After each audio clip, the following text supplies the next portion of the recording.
성탄의 기쁨이 우리 모든 성도들께 함께 하시기를 기도드립니다. 전 세계 사람들 중에서도 유독 우리 민족이 가지고 있는 특별한 습성이 많이 있지만 그 중에 태몽이라고 하는 것을 뺄 수 없습니다. 미국에서도 보니까 컨셉션 드림 해서 임신한 사람이 꾸는 꿈 이런 거 같은데 우리의 태몽에는 비교할 수가 없습니다. 우리는 태몽, 그러니까 잉태 전후해서 부모님에게나 조부모님에게나 가까운 친척에게나 이렇게 막 꿈을 꾸잖아요. 그거를 내 거라 그러고 공유합니다. 심지어 그것도 없으면 저 멀리 나하고 아무 상관이 없는 사람이 꾼 꿈 이야기를 들으면 그 꿈을 돈 주고 사오기도 하죠. 그렇게 해서 자기의 꿈으로 만듭니다. 이 태몽이라고 하는 거가 잉태된 사실만 확인해 주는 게 아니고 잉태된 아이의 미래의 운명까지도 결정해 준다라고 하는 믿음 때문에 그런 걸 거라고 봅니다. 그래서 부인할 수만도 없고 또 태몽이 또 다 들어맞는다고는 볼 수 없는데 그래도 태몽은 중요한 것 같습니다. 지금 예수님의 성탄이 임박해 있는데 여러분 예수님의 성탄을 기억하시면서 태몽 꾸십니까? 성탄 태몽 꾸셔야 됩니다. 우리 인사 다시 한번 하겠습니다. 우리도 성탄 태몽 꿉시다. 성탄 태몽 꿉시다. 성탄의 기적을 잉태합시다. 성탄의 기적을 잉태합시다. 네, 이 역사가 이루어지길 바랍니다. 그래야 우리께 됩니다. 그런데 인류 역사상 가장 황당한 태몽을 꾼 사람이 있습니다. 오늘 우리가 봉독한 성경 말씀에 나오는 요셉이 꾼 태몽입니다. 요셉에게 천사가 꿈에 나타나서 현몽했다고 그러죠. 꿈에 나타나서 이야기를 들려주는데 요즘 우리식의 언어로 표현하면 이런 이야기입니다. 좀 속되게 들릴지도 모르겠습니다만 이해하고 들어주시기 바랍니다. 요셉아 축하한다. 네 약혼녀가 애를 잉태했단다. 그런데 네 애는 아니란다. 그런데 네가 이 아이의 아버지가 되어줘야겠다. 이런 내용이에요. 이게 꿈이라면 여러분 어떻겠습니까? 나 아무것도 안 했는데 이렇게 아들을 준다니 이거 대박이다. 돼지 꿈이다. 이러겠습니까? 아니면 세상에 어찌 이런 일이 이런 개꿈이 이렇게 반항하시겠습니까? 아마 요셉도 일반 사람이었다면 천사님 번지수를 잘못 찾았습니다. 저한테 하실 이야기가 아니고 저기 있는 마리아에게 가서 전해 주십시오. 그랬을 거예요. 저하고는 상관없는 일입니다. 그랬을 겁니다. 그런데 요셉은 그렇게 하지를 않았어요. 이 황당한 꿈을 하나님의 약속으로 믿고 자기의 인생을 걸고 덥석 자기에게 이루어질 일로 받아들였습니다. 그러면서 하나님이 기획하셨던 인류 구원의 성탄 프로젝트, 이게 차질 없이 진행되도록 도왔던 성탄의 일종의 주역으로 등장하는 그러한 역사가 생겨났습니다. 오늘 우리가 이 황당한 태몽, 이것을 거룩한 기쁨으로 잉태하면서 새로운 인생으로 나아갔던 요셉의 삶을 보며 함께 은혜를 나누고자 합니다. 우리가 성경을 보면 이상하게 성경에 비슷한 내용의 복음서라는 게 있는데 거기에 마태복음, 마가복음, 누가복음, 요한복음 4개가 있습니다. 그런 생각을 하실 수 있어요. 하나님, 이렇게 4권씩이나 만드십니까? 종합해서 하나로 잘 정리해서 통합된 걸로 한 권으로 끝내시지. 왜 4권을 넣으셨을까? 한번 생각을 해보면 이게 그런 것 같아요. 예수님께서 살아가신 삶, 그 다음에 십자가, 부활, 이런 모든 것들이 한 사람의 시각으로만 보기에는 그게 너무 어마어마한 비밀이다, 신비다, 이렇게 생각을 했을 것 같아요. 그래서 마태의 눈으로도 보고 마가의 눈으로도 보고 누가의 눈으로도 보고 요한의 눈으로도 본 겁니다. 그렇게 해서 이걸 종합해서 해석하는 거는 이제 이 책을 읽는, 성경을 읽는 독자들, 성도들의 몫이다. 그렇게 주신 것 같아요. 성탄의 이야기만 해도 그렇습니다. 우리는 성탄절이 되면 제일 많이 읽는 성경이 누가복음입니다. 누가복음이 아주 상세하게 예수님의 성탄 스토리를 잘 요약해 놨거든요. 거기에 주역이라고 보면 당연히 예수님이 주역이지만 그 성탄의 출산 과정을 보면 마리아가 주역입니다. 그래서 누가복음에 나오는 예수님의 성탄 이야기를 가만 보면 이게 사람의 출산이라고 하는 관점에서 보면 누가복음은 출산의 아기 예수의 성탄의 생물학적인 신비, 그걸 이야기합니다. 영적으로 이야기하면 성령으로 잉태된 사건, 그것을 이야기하는 거죠. 마가는 아예 예수님의 출생 이야기 이런 거를 쓰지 않습니다. 그냥 바로 광야에서 일한 걸로 나오죠. 요한은 좀 달라요. 요한은 예수님의 출생 이야기를 이런 말로 씁니다. 태초에 말씀이 계셨는데, 어려운 이야기입니다. 말씀이 계셨는데 그 말씀이 육신이 되어 우리에게 찾아왔다. 그렇게 말씀하세요. 이거는 예수님의 출생의 생물학적 이야기보다는 이 출생이 갖는 철학적인, 역사적인 의미의 신비를 다루고 있다. 그렇게 해석을 할 수가 있습니다. 근데 마태는 어떤가? 마태에게는 아주 독특하게 마태는 그냥 요셉이라고 하는 사람, 그러니까 예수님의 아버지가 될 뻔한 그 사람의 눈으로 예수님의 성탄을 바라보고 있습니다. 이게 마태는 사실 성탄의 이야기에서 따지면 예수님의 출산이라고 하는 걸로 따지면 가장 멀리 있고 가장 상관이 없는 사람입니다. 사실 피 한 방울 얽히지 않은 그런 사람이에요. 마리아는 성령으로 잉태되긴 했지만 그가 배가 불렀고 그 다음에 입덧도 했을 것 같고 임신한 여인들이 갖는 모든 과정을 다 겪었을 거라고 봅니다. 성령으로 잉태됐지만 실제로 자기 몸을 통해서 직접 느꼈기 때문에 메시아의 탄생에 직접적으로 관여한 거죠. 근데 요셉은 뭡니까? 이게 아무것도 아니거든요. 실제로 요셉의 경우에는 좀 그런 면에서 예수님의 성탄과는 상당히 관계가 없습니다. 마태복음 오늘 우리가 봉독한 앞부분이 예수님의 족보를 다루는데 거기도 보면 이 사실이 분명하게 나타납니다. 성경은 희한하게 족보를 이야기하는데 모든 아버지가 자녀를 낳은 걸로 나와요.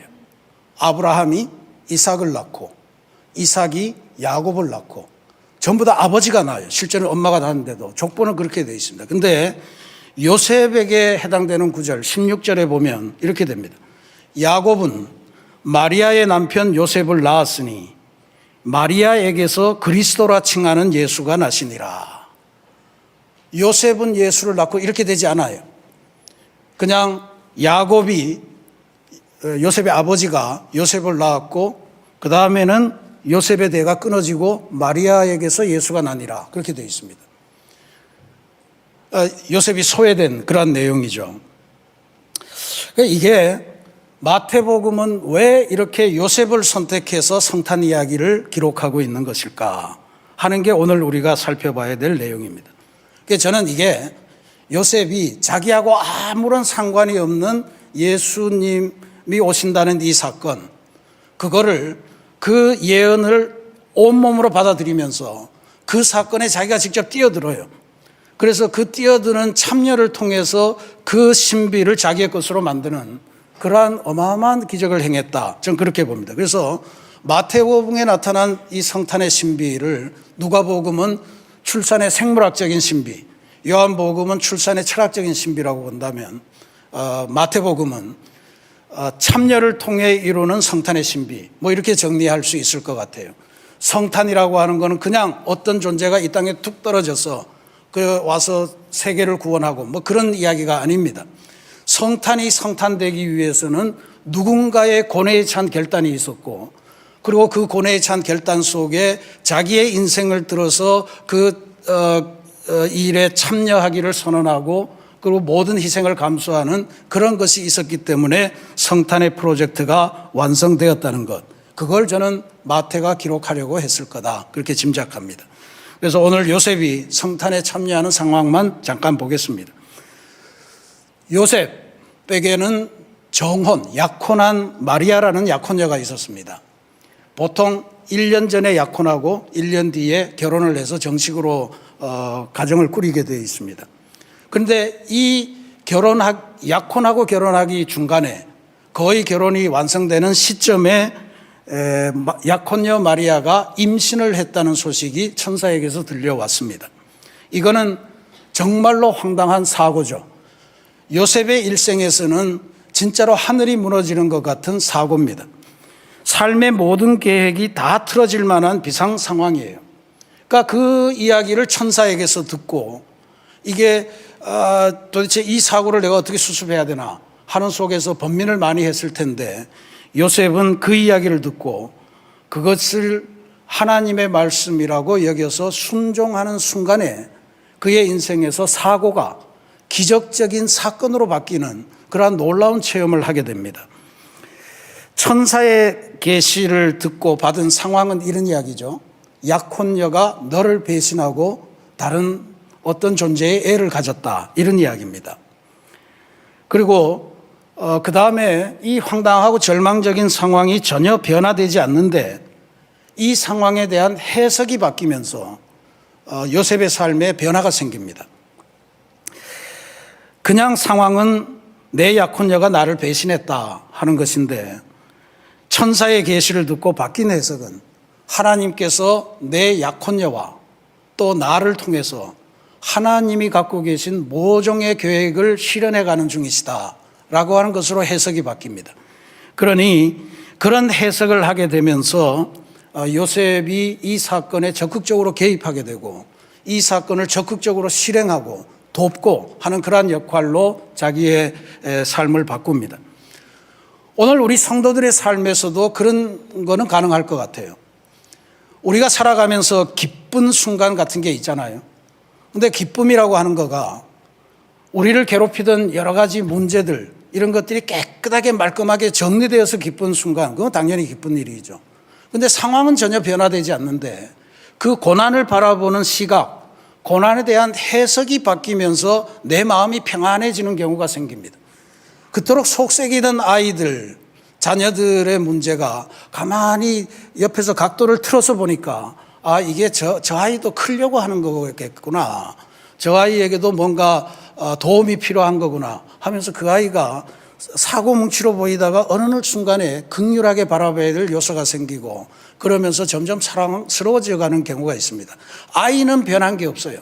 상황은 변한 게 없는데 해석이 달라지면서 내 안에 뭔지 모를 변화가 감지되고 슬픔이 기쁨으로 바뀌고 절망이 희망으로 바뀌는 그런 순간이 있다. 이걸 저는 요셉의 삶을 통해서 배우게 됩니다.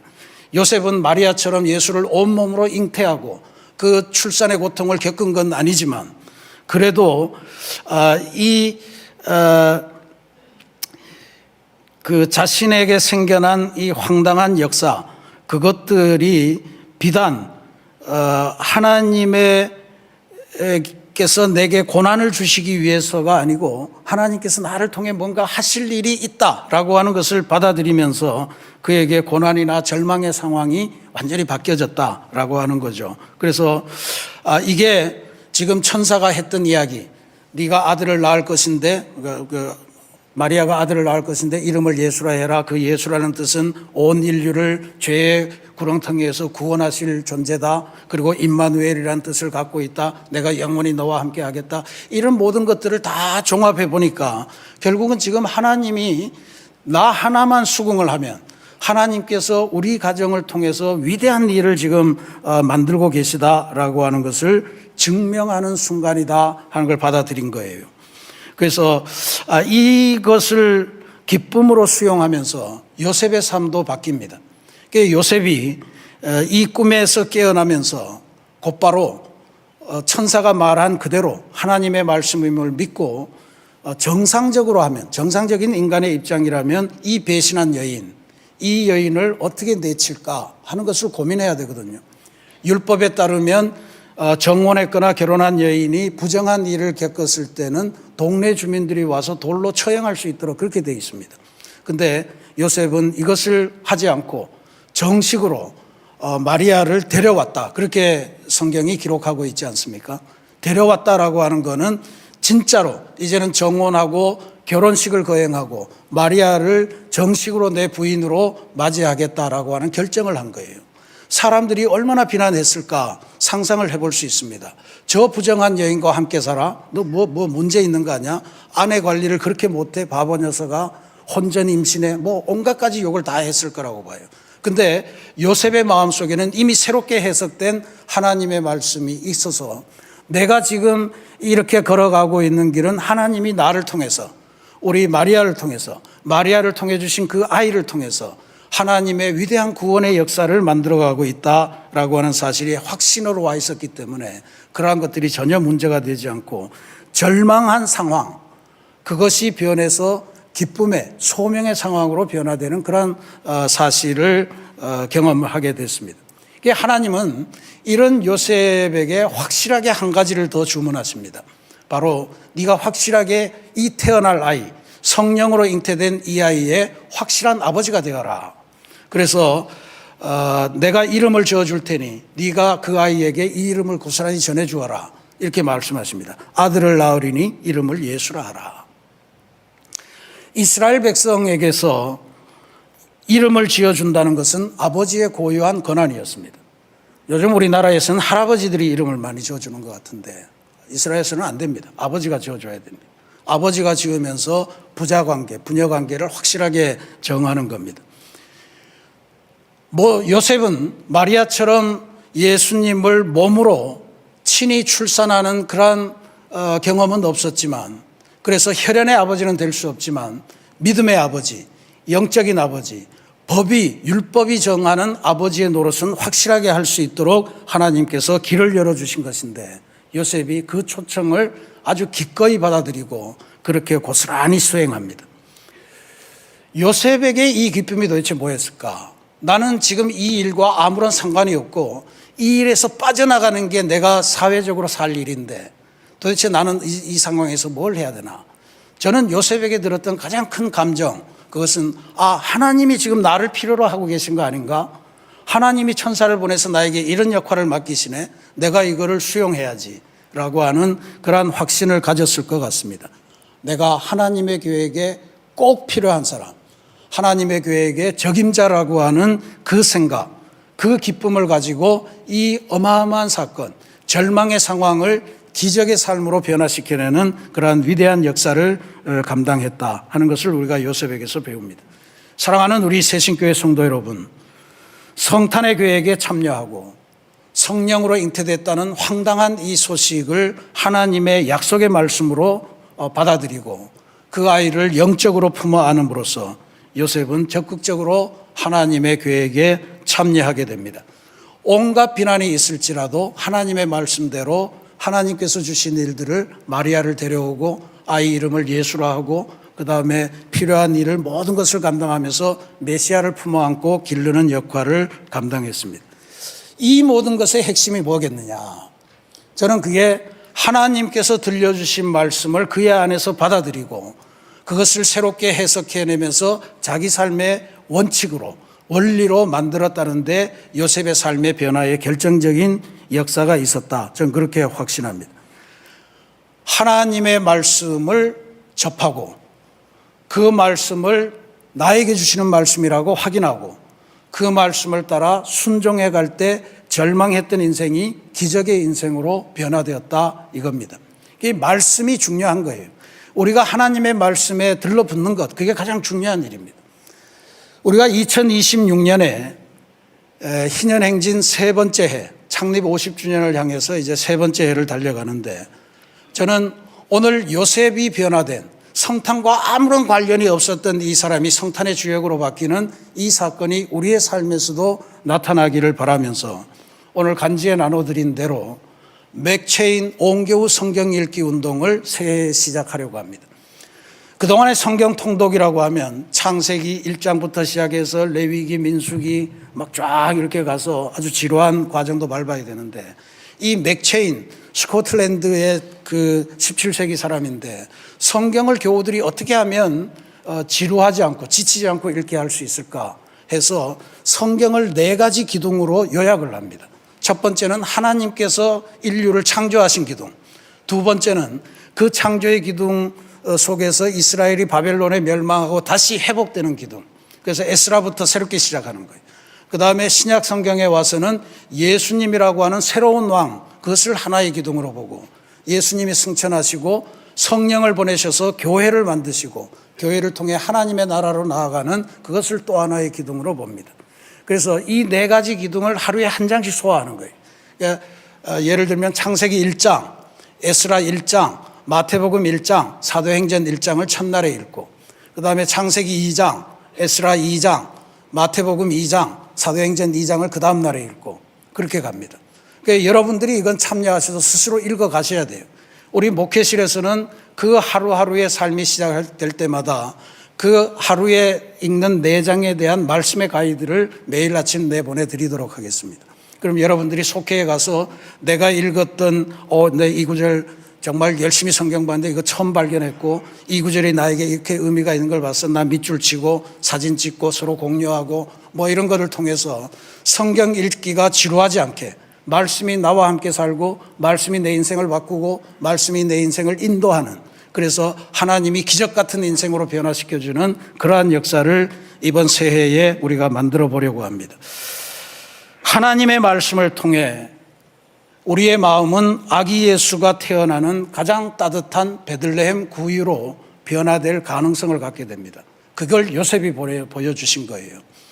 2000년 전에 일어난 사건입니다. 나하고 아무런 상관이 없는 사건에 내가 뛰어드는 거예요. 그래서 그 사건을 나에게도 이루어질 새로운 기적의 성탄, 이것으로 변화시켜내는 것, 그건 우리가 말씀을 접할 때만 가능한 일인 줄로 믿습니다. 오늘 우리 모두의 삶을 통해 예수라는 이름이 세상에 선포되는 역사가 나타나기를 바라고요. 그 가슴 벅찬 기쁨을 잉태하고 그 벅찬 기적이 우리의 삶을 변화시키는 그런 복된 성탄주일 또 성탄절로 나아가시는 그러한 역사가 있기를 주님의 이름으로 축원합니다. 같이 기도하겠습니다.